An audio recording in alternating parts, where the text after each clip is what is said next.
បើទឹកបាល់វីដេអូមកបងប្អូនឃើញស្វាយត្រាំខ្ជូតចឹងច្បាស់ជាហៀទឹកមាត់ទៅត្រូវអត់ជាពិសេសអាពេលជប់ស្ងាត់នឹងតែម្ដងគុំនៅហៀទឹកមាត់អត់ប្រយោជន៍មករៀនធ្វើហូបទាំងអស់គ្នាក៏ដប់ស្វាយនេះបងស្រីខំបេះផ្ញើតាំងពីឧត្តមមានជ័យតែដោយសារវាឆ្ងាយពេកដេកយប់ឡើង3 4យប់ត្រមមកដល់ឡើងស្វិតឡើងតុនអស់លេងបងប្អូនអើយលេងឆ្ងាញ់ហ្មងអន់ចិត្តមែនតើតែมันជាបញ្ហាទេយើងរើសមកអាណាអាចនៅរឹងធ្វើបានអញ្ចឹងចិត្តសបកវាឲ្យស្អាតព្រោះអីវាជាប់មិនទុកសបកមើលទៅអត់តំណងហើយក៏ចិត្តរើសបានប្រហែលជា1 គីឡូកន្លះទុកសិនមួយឡែកហើយយើងត្រៀមតកកត្រៀមអីមកដើម្បីដាក់ស្រុះវាហើយដួសដាក់លើតកកនឹងតែម្ដងខ្ញុំបានដាំទឹកឲ្យពុះដាក់អំបិលចំនួន2ស្លាបព្រាទូចដែរទេហើយបិទភ្លើងយកហ្មងពេលបិទភ្លើងហើយចាំចាក់ស្វាយចូលប្រហែលជាកន្លះនាទី30 វិនាទីណាហើយកូរច្របល់វាទៅមកគ្រប់30 វិនាទីយើងដួសដាក់ចូលក្នុងតកកហ្នឹងមកដើម្បីត្រាំឲ្យវាស្វាយនៅសភាពពណ៌ខៀវល្អហើយស្រួយល្អខ្លាំងមែនតើបងប្អូនធ្វើតែវិធីនេះធានាថាស្វាយស្រួយដល់ឋានទាំង3ហើយស្វាយប្រហែលជា1 គីឡូកន្លះហ្នឹងខ្ញុំដាក់អំបិលចំនួនប្រហែលជា2ស្លាបព្រាបាយកំប៉ុងហើយដាក់ជាមួយស្ករសហ្នឹងចំនួន2ខាំកន្លះដាក់ប៉ុណ្ណឹងគឺអាចសមល្មមចំនួនបរិមាណប៉ុណ្ណឹងបើបងប្អូនធ្វើលើសហ្នឹងអាចថ្លឹងថ្លែងតាមនឹងបានដាក់តែប៉ុណ្្នឹងមកធានាថាមកឆ្ងាញ់ឲ្យត្រៀមដាក់ចានឆ្នាំងឬក៏កធុនកតុំគីឡូអីក៏បានដែរដើម្បីយកទៅដាក់ក្នុងទូទឹកកកអាគ្រឿងដែលនៅសល់ហ្នឹងយើងចាក់វាមកជាតិវានៅនឹងតែម្ដងដាក់ចូលក្នុងទូទឹកកកចោលមួយយប់អាចញ៉ាំបានហើយតែខ្ញុំបានទុករហូតដល់2យប់លទ្ធផលបាក់ចេញមកអស់ពាក់កណ្ដាលបាត់បងគាត់បើកទូចេញចូលមើលទៅឃើញតែនងគ្រាន់បើដែរភ្លុកម្នាក់ម៉ាត់ហើយចាក់ទឹកសម្រិតទឹកស្ករវាចេញឲ្យស្អាតទុកឲ្យរាងស្ងួតទឹកតែប៉ុណ្ណឹងយើងមកបន្ថែមគ្រឿងក្រៅថែមប៊ីចេងកន្លះស្លាបព្រាបាយជាមួយនឹងទឹកត្រីបងប្អូនលាយអញ្ចឹងក៏បានឬក៏ចង់ជ្រលក់ជាមួយអំបិលម្ទេសអីផ្សេងឬក៏ទឹកស្ករទឹកអីផ្សេងក៏បានដែរធ្វើមិនក៏បានដែរឲ្យតែបងប្អូនចូលចិត្តខ្ញុំបានចូលចិត្តលាយបែបហ្នឹង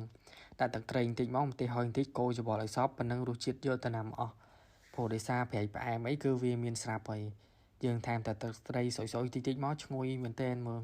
អូតំណមែនតើបងប្អូនអើយហើយជាពីស្វាយនេះស្រួយមែនតើណាអូឥឡូវស្វាយរបស់យើងបានលាយហើយជាស្ថាពងបងប្អូនឈ្ងុយមែនតើ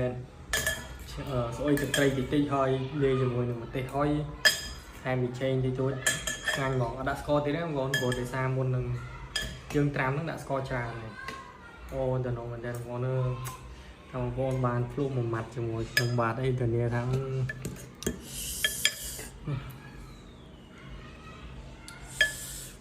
ដាក់ឲ្យស្រួយខ្ញោកហ្មង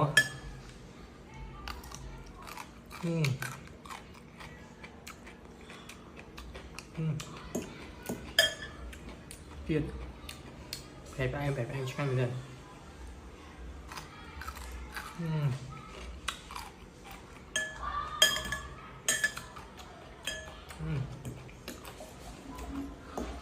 បងប្អូនធ្វើវិធីត្រាំទៅដូចខ្ញុំទៅនេះស្វាយនៅស្រួយឆ្ងាញ់ហើយដាក់មកជាតិហ្មងហើយបើសិនជាបងប្អូនចង់ញ៉ាំជាមួយបុកអំបិលក៏បានជាមួយនឹង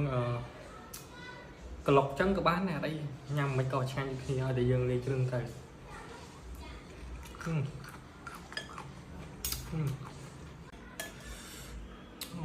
អូននេះនំដែរ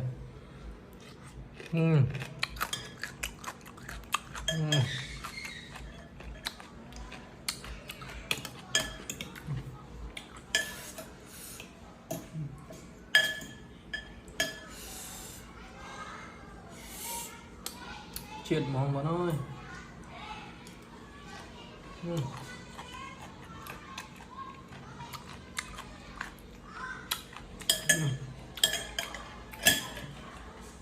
អញ្ចឹងឆ្ងាញ់យកណាំអស់មកទៀត